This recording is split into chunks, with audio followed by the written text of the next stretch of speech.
ভারতের কর্ণাটক রাজ্যের বেঙ্গালুরুতে 28 বছর বয়সী বাংলাদেশি এক নারীর মরদেহ পাওয়া গেছে। তাকে ধর্ষণের পর হত্যা করা হয়েছে বলে পুলিশের ধারণা। গতকাল সকালে মরদেহ উদ্ধারের সময় মাথায় গুরুতর আঘাতের চিহ্ন ছিল।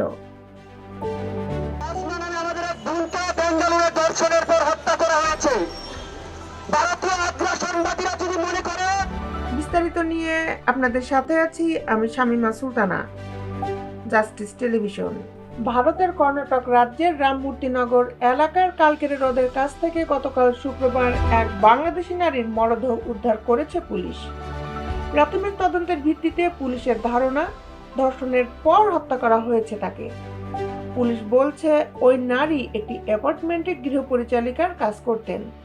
তাদের ধারণা গত বৃহস্পতিবার বাড়ি ফেরার পথে ধর্ষণের শিকার হন তিনি। পুলিশ আরও জানিয়েছে ওই নারীর স্বামী বেঙ্গালুরু পৌরসভার পরিচ্ছন্নতা কর্মী। স্বামী ও 3 সন্তানের সঙ্গে এই শহরেই থাকতেন তিনি। পরিবার নিয়ে 6 বছর ধরে ভারতে অবস্থান করছিলেন।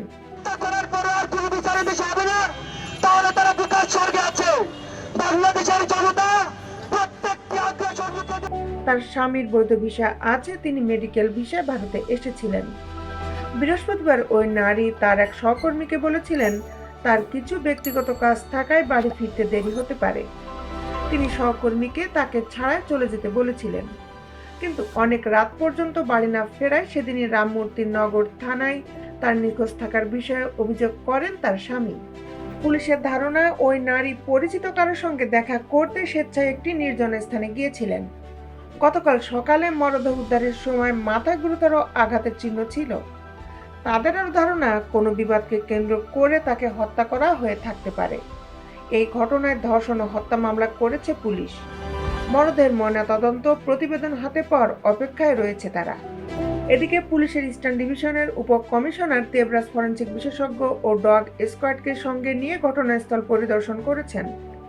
তিনি বলেন, সকালে আমাদের কাছে একটি ফোন আসে। জানানো হয় কালকের হ্রদের কাছে একটি নির্জন স্থানে এক নারীর মরদেহ পড়ে আছে। প্রাথমিক অনুসন্ধানে জানা গেছে তাকে ধর্ষণের পর হত্যা করা হয়েছে। এটা একটা জঘন্য অপরাধ। এই ঘটনায় তদন্ত শুরু হয়েছে বলেও জানিয়েছেন দেবরাজ।